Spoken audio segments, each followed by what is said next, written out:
Guys, we need to talk about what just slipped out of the White House, because this one's louder than a bullhorn at Sunday service. A senior White House official named Anthony Salisbury was caught on Signal, yes, the encrypted app, talking about sending the 82nd Airborne Division to Portland.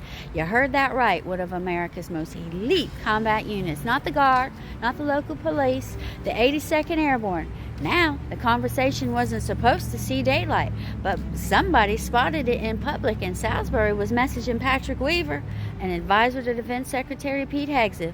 Weaver wrote that Hegseth wanted explicit backing for 45 if things go sideways, so translation, we know this might be illegal, but if it blows up, we need political cover. And here is the kicker. Portland's already suing over 45's order to federalize 200 Oregon National Guard troops. The governor says he had no right to take state troops and turn them into federal muscle. So if they now bring in active duty Army troops too, that moves from controversial to constitutional crisis, because there's this little law called the Posse Comitatus Act. It was passed in 1878 after Reconstruction to keep federal troops out of domestic law enforcement. It's one of the quiet pillars of civilian liberty. The Army can defend us from foreign threats, but it cannot police our streets without Congress saying so. So when you see messages about sending the 82nd to Portland, you should be asking yourselves, who gave that order? Was Congress notified? Has the Pentagon been pressured to bend the law? Because this isn't just about one city. It's a test case for how far executive power can go before someone yells stop. And make no mistake, Portland is being used on purpose.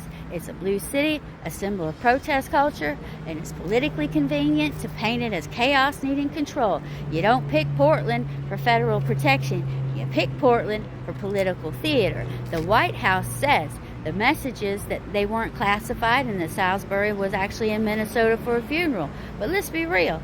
If you weren't discussing anything serious, why are you talking about the 82nd Airborne on Signal at all? Signal's where people go to talk when they don't want the public listening. And if Weaver was worried things might go sideways, it's because he knows the law might not be on their side. When a political advisor asks for explicit backing from a president before deployment, it means the people who should sign off, the lawyers, the generals, the courts, well, they probably have not. This is not fear-mongering.